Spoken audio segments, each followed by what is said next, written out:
Jigensen ang gagamitin natin ngayon sa primal cuts and deboning. Boning knife 5 inches and steel na makinis. Yan. Napakaganda nito guys. Promise. Kung may budget kayo, bibili kayo ng knife, mag-Jigensen kayo. Game.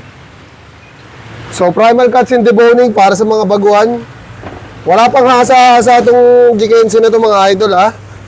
Maraming salamat nga pala sa Cutting Tool Supply mga idol. Kita nyo naman kung paano umagod yan. Oh. 5 inches lang ito mga idol ha. Maraming salamat Cutting Tool Supply. Grabe. Napaka-smooth.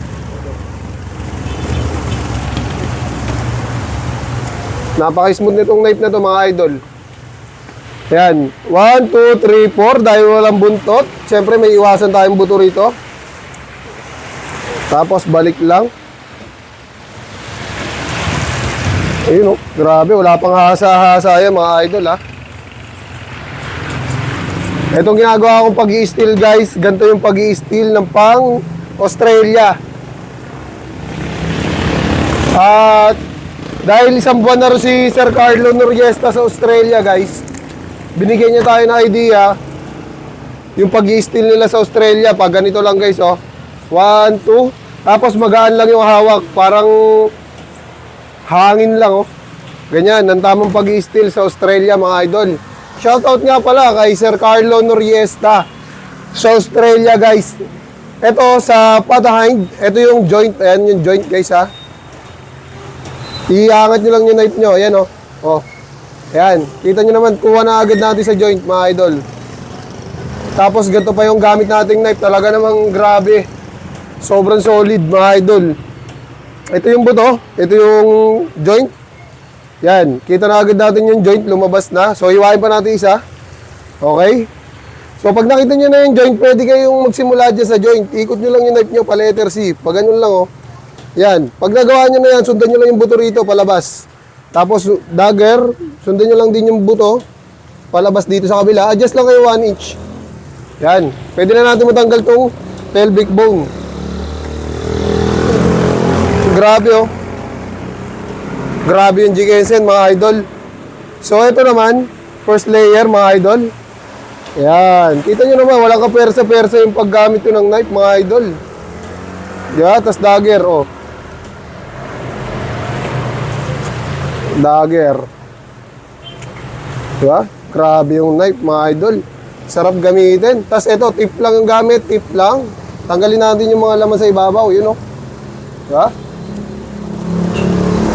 Iwas lang dito sa kneecap. Grabe. Sobrang solid nito.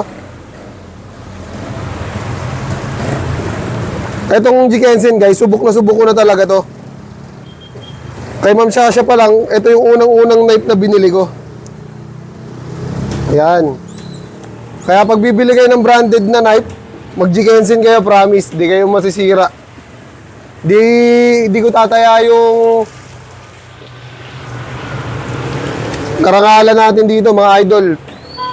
Kasi sigurado 100% pag Jigensen gamit nyo, promise. Tingnan nyo naman kung paano umagod yan mga lodi oh. Diba?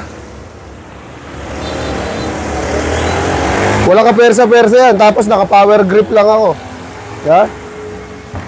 O, exciting part. Grabe tong knife na to mga idol, promise. Di kayo magsisisi pag bumili kayo ng Jigensen. Ako nagsasabi sa inyo. Yan o. Layer. Joint. Tanggalin na agad natin yan. Sa mga nakapollow sa Cutting Tool Supply mga idol, follow nyo na agad yan bago pa mahuli ang lahat. Dahil darating ang time, bibigyan tayo ng mga knife niyan lahat. Ako bahala sa inyo. Basta follow nyo lang sila. Siyempre yung Mr. Butcher natin, follow nyo rin mga idol. Para tuloy-tuloy tayo. Diba? Pagka mayroong mga blessing na dumating sa atin, lahat tayo niyan magkakaroon. Lalo't konti pa lang yung followers natin, mas madali pa makapili ng mapagbibigyan sa Mr. Butcher mga idol. Siyempre follow nyo rin yung Cutting Tool Supply. Para sa ganun, sama-sama tayong panalo lahat, mga idol. Napakasimple lang naman na magpapalo kayo, mga idol. Kasi, syempre, alam naman natin sa mga ganitong larangan, pag nakapalo kayo at nakikita nyo at updated kayo palagi sa video, makikita nyo yung mga bago natin i-release. Syempre, malay mo, hindi lang kutsilyo yung ibigay sa atin. Marami pang iba. Diba? Kaya, quality, basta G Kensen na branded, mga idol. Syempre, pag may mga budget kayo, branded, mas maganda. Pero kung limited yung budget natin, alam naman natin sa mga butcher, guys, hindi naman lahat may budget yan. Syempre, para sa pamilya, mas gugustuhin natin yung makakatipid tayo. Pero quality pa rin yung gamit natin. Pagka mga gano'n naman ang gusto nyo, guys, punta lang kayo kay Sir Pops Rish. Hindi ka mahalan yung knife, pero quality pa rin. Ito kasi, guys, branded talaga to. Talaga yung talim niya talaga, napakaganda. Kita nyo naman kung paano umiwa mga idol. Oh. Walang kapersa-persa, ganyan lang. Napakasimple lang, mga idol. Kaya, sa lahat ng mga panood dito, follow nyo na yung Mr. Butcher natin, mga idol. Follow nyo na rin yung cutting tool supply, mga idol. Kasi, once na dumami tayo na dumami, mas maraming G Kensen knife ang ipamimigay sa atin at mamimili ako sa lahat ng followers natin sa Mr. Butcher, and peace out.